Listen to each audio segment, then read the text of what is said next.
Hello, and this is video number 2 in the short series in which I am discussing the 2024 platform of the Party for Socialism and Liberation.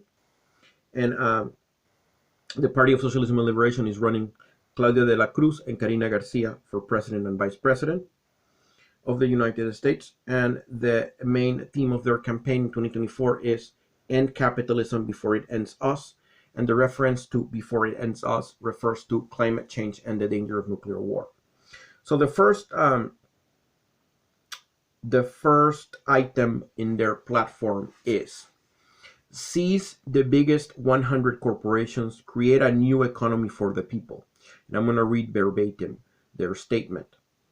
And there will be links in the description to their campaign website. Number one, the largest 100 corporations in America should be seized from their billionaire owners and turned into public property, owned by the working class that created their vast wealth in the first place. This could serve as the foundation for a total reorganization of the economy in a way that guarantees that everyone in society will have their basic needs met. Massively rebuild urban and rural infrastructure and bring down prices and rents. Number two, quality healthcare, education through college and beyond, free childcare, decent housing, and a living wage with union representation would become constitutional rights. A form of card check unionization would be enacted that certifies a union immediately after a majority of employees is in a given workplace express their desire to do so. Immigrant workers who are fleeing horrific conditions caused largely by U.S. corporations and politicians should be given legal status and brought into unions so that solidarity prevails instead of a race to the bottom in wages.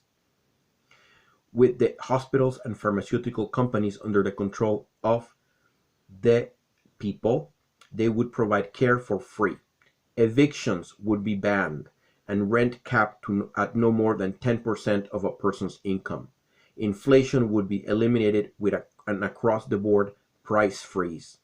All income and assets over $10 million would be subject to 100% tax with no exceptions or loopholes, as would all offshore corporate profits. All debt from student loans, bail bonds, medical, and utility bills would be canceled. Okay? So yeah.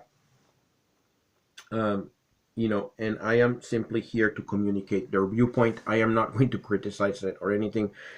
I'm trying not to do that. I'm trying just to present what they have to say. But I do have, I just find it interesting. They say here that inflation would be eliminated with an across-the-board price freeze. I'm not sure that is enough. I would say it is necessary to enact price controls on basic necessities, but there should be the process towards a transition towards not needing to pay for basic things should be started, and that is one of the purposes of socialism. And I understand that in communism, money will be phased out; it's not necessary anymore. But under socialism, though, to transition to communism, you do need to have a process in place that that progressively eliminates the need to pay for certain things. And one of the goals of socialism is to eradicate the need for money as a medium of exchange. And another thing that has to be done, of course, in context of that transition, is to restore value to money, right? So you got to come up with a way to phase out fiat currency and replace it with a currency that actually has value, that is backed by something of value. So you could use a mixture of gold, silver, or you could use an industrial production output index, etc. I mean, there is different ways in which you could revalue currency as you transition, as you then implement a policy of decommodification, so that that process of decommodification does not destabilize the political economy.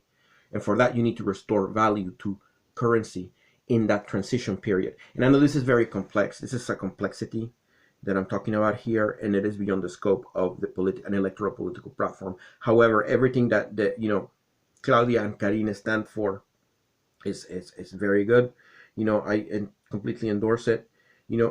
I personally don't vote in capitalist elections because I am a primitive Marxist, and in primitive Marxism, uh, advocates of scientific socialism do not vote in capitalist elections because it would legitimate the bourgeois state.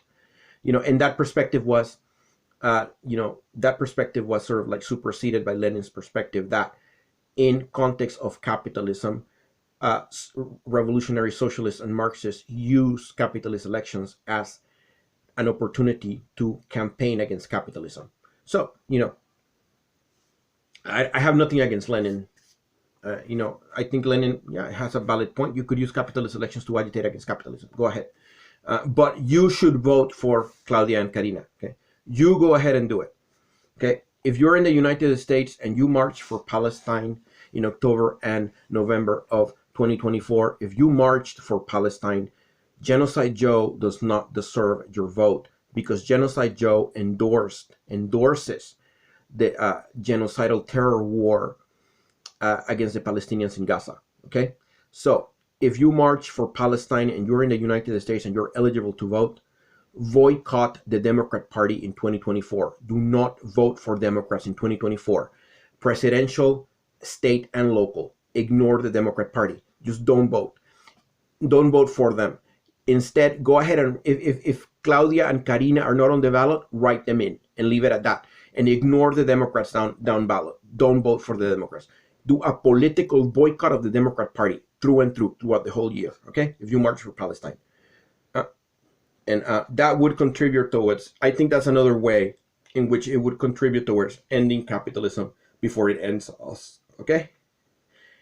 Okay. So, see you in the next video. Bye.